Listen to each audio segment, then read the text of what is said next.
You know, there is always an awkward moment or two at the office Christmas party.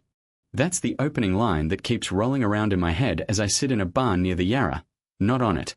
Not next to it, because the office Christmas parties have swallowed up all the good spots.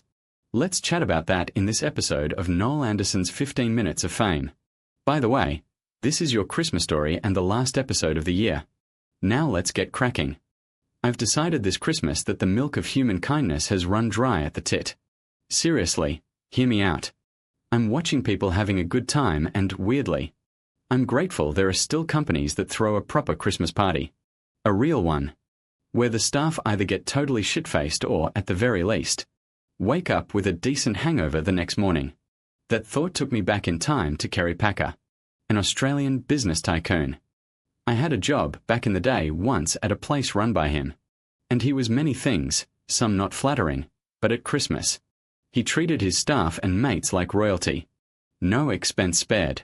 Yes, there was always that awkward moment when someone tried to dry hump a Chesterfield couch or the bisexual receptionist because the free booze had gone straight to their head. But isn't that part of the point? Embarrassing moments are the whole point of work parties. Particularly at Christmas time. Packer didn't stop at the booze either.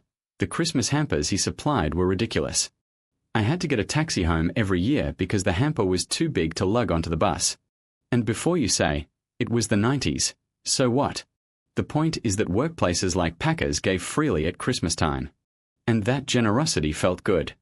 The staff felt seen and loved. Long live the 90s. Bring back the Drunken office Christmas parties and the Chesterfield couches to dry hump. Later, on the 64 tram heading home, the city a blur of fairy lights and last-minute shoppers.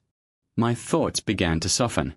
For me, if I'm honest, Christmas has never really been about corporate largesse or free booze. It's the small things stitched into you from childhood. Mum making cups of coffee and adding milk. The quiet comfort of her presence if she was still here. Messing about with my niece and my nephew by the pool. And carols by candlelight on TV, the whole country pretending for one night. To sing in the same choir. More than ever, I think, we need companies to be generous. People to sing carols and accept one another. Celebrate our differences. Christmas is at its heart about kindness and the quiet hope that we end the year better than we began it. The tram slows, jolts, and comes to a stop at stop 37. I step off and accidentally shoulder bump a total stranger. Sorry, mate. Have a Merry Christmas. I say. He grins back without missing a beat. Same to you, my friend. And just like that, the milk of human kindness starts flowing again. Now, if you like this story, remember to subscribe to this channel. My name is William. Remember to keep the laughter and the Christmas kindness flowing. And have a very Merry Christmas. This episode of 15 Minutes of Fame was written by Noel Anderson.